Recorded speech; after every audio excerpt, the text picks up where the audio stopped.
This RGB power couple is a sweet, sweet surprise. Both the mouse and the keyboard are superb quality. Okay, so what makes this dynamic duo different from the other keyboards and mice? Well, there's not much different from what you can get on the market, but if you're looking for something of quality on all fronts, then your options become limited. Mechanical keyboards are much cheaper now, and a lot of them look the same. They have a lot of similar traits like font, RGB controls, no software, and decent switches. They're all mostly good quality, no doubt, but there's a definitive difference between Corsair mechanical keyboards and a $40 mechanical keyboard. So this Rosewill keyboard is at that tier of quality next to Corsair keyboards, and the mouse is pretty awesome too. So stay tuned to find what makes this peripheral couple a gem.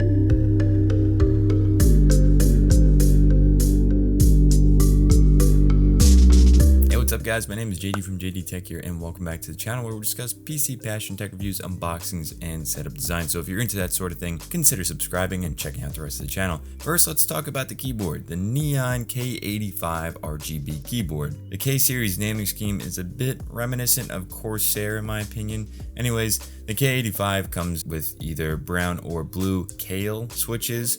Kale switches are Rosewill's own switches. The board is your standard 100% anti-ghosting and key rollover keyboard, but also has an aluminum base plate, wrist rest, and downloadable software. There's no braided cable on either the keyboard or mouse, but braided cables don't really add any more durability than a rubber coated one. I've had plenty of braided cables break on me, so I'm just saying. Anyways, let's get into the quality of the board. The aluminum base plate is a great feature with a beveled edge that runs along the outside of the base and adds a nice finished look to it. The switches are magnificent. They feel just like Cherry MX switches. Rosewill's Kale switches are superb. There's no specification on actuation force or travel distance, but it feels almost the same as Cherry MX Blue switches would, so that should speak for itself. The keycaps are double molded, which is to be expected, and the font on them is a normal font without the weird shift keys and the alike. The top of the keycaps have a non-reflective finish on top, but the sides are gloss. I don't like gloss on anything except for cars. Everything else should just be matte.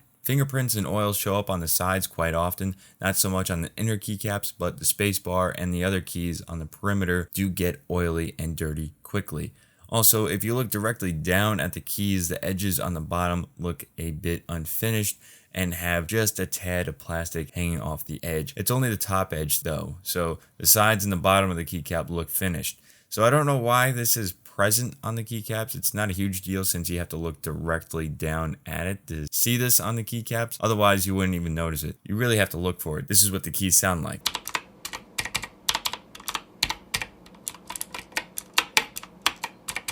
There's also cable routing on the bottom of the keyboard, which is nice to see. The wrist rest works well. I mean, it's all plastic, which is fine, but it's screwed into the keyboard, which makes it a hassle if you want to remove the wrist rest. Alternatively, you can just flip the wrist rest underneath the keyboard, but still, it should just be a snap-in. Alrighty, now let's talk about those sweet, sweet RGBs. The keyboard has the high-quality RGB LEDs you'd find in upper-tier keyboards like Corsair and Razer. Even if you hate Razer, RGB lighting is smooth and fluent, and that's exactly what this K85 keyboard has. Many times on cheaper keyboards, the wave animation and other animations look really choppy, even when the animation is sped up. There's also RGB lighting on the base plate, on the sides, and honestly, I love this aesthetic. It really adds a smooth look to the keyboard. Sometimes I just turn to the side of the keyboard and just stare at it. Yes, I just stare at it. There's a bunch of cool effects that are controlled in the software that comes free with this keyboard, which you can download off of Rosewill's website. And speaking of the software, it's very user-friendly and easy to navigate. There's a side menu that gives you all the basic functionalities of the keyboard. There is the Customize tab, which allows you to assign any key you like to a specific function by clicking on the key and using the drop-down menu to choose a specific function. In the Macros tab, you can record your own macros by pressing Add on the left panel, hit record, and record your macro, and the right panel shows what you recorded. In the Lighting tab, you can customize all your effect options along with a custom effect where you can individually adjust a color for every key.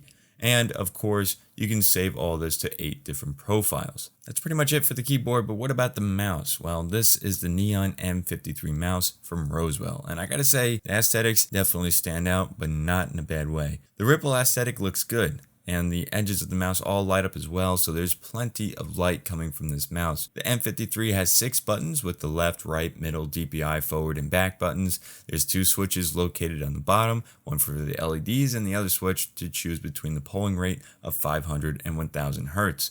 The M53 has a max DPI of 4000 and rocks the Avago 3050 sensor, which is optical. The ergonomics of the mouse are pretty good. The mouse is a bit too low profile for my hand. I just prefer a mouse with a higher profile like the Logitech G502. The mouse is more suited for palm grip users since there's barely a hump to rest the base of your hand on for a claw grip, unless you have a smaller hand. The mouse is also ambidextrous, which is really awesome. The ambidextrous feel is a little different from what I'm used to, but I really like the feel since the side of the mouse has your outermost fingers conforming to the shape of the mouse, allowing for quick and accurate movements. The left and right mouse button is beveled in to rest your fingers. The dimensions of the mouse are approximately 126mm long, 69mm wide, and 40mm tall. The build quality, once again, is really good. There's no creaking when I squeeze the shell. The buttons are tactile, and the scroll wheel is smooth with a rubber texturized grip. The switches for the left and right click are undefined, but the travel distance is almost the same as the Logitech G502. This is what they sound like.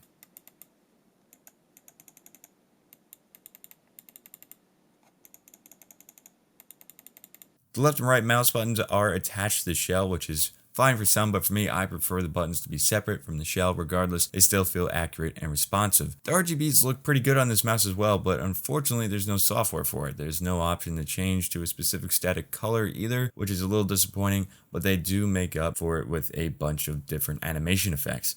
There's a static green, but I can't seem to change it. There's nothing in the directions that mentions changing static colors, so yeah, it's kind of stuck on green. But you can change the effects to a breathing cycle, ripple effect, which looks a bit choppy to me. Then there's a regular color cycle, a multicolor, which is static and not animated, a strobe effect, or as I like to call it, freakout mode. Reactive, which lights up when you click it. Ooh, fancy. And then there's the flowing effect, which looks smooth, and this cycles in between colors. Then there's the multicolor wave, which is choppy as well. And lastly, there's a multicolor flow.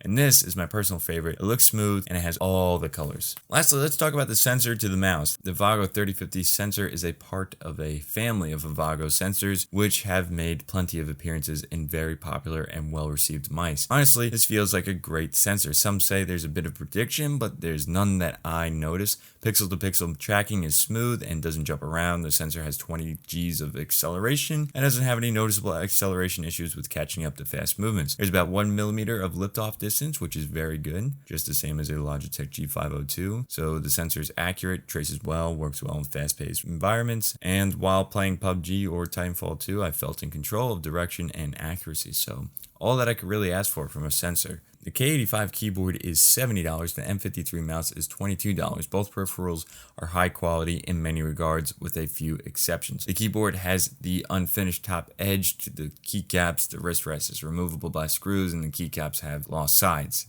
And this is a personal preference to some, but there's no USB pass-throughs. In the grand scheme of things, those are very minor points to touch base on. The points where it matters is the switch quality, build quality, and durability, which this keyboard has. The switches are amazing. I really do love them. I love typing on the blues to begin with, but you can tell the difference between cheap blue switches and a cherry MX switch. But the Kale switch is now one of my new favorites. The RGB effects are great in every regard and are smooth. The software is done well and user friendly. And the keyboard just looks fantastic. It's a simple design, but the RGB sides make it stand out, make it a little bit more unique. As for the M53 mouse, it is a fantastic mouse for the money. I really like the sensor. I like the aesthetics. They are bold, stylish, and I don't get a gamery vibe from them. The dimensions of the mouse are a bit small for my hand, so I'd recommend it for people with a medium to smaller hand. My hands are 108mm wide and 200mm long, so for me, I need a bit more real estate. The mouse has pretty good ergonomics, and it's ambidextrous, which is a huge plus. The build quality is superb, with no creaking of the shell. The cable is rubber and not braided, but it's flexible flexible and doesn't hinder or influence the movement of the mouse. The lighting is mostly pretty good with quite a few options, but some of them are pretty choppy and some of the others look fantastic. If lighting is a big issue for you, then that may matter in your purchase decision, but for me, I was able to find a few lighting options I really like, so I didn't mind it too much. So those are just really preference. There's also no adjustable weights.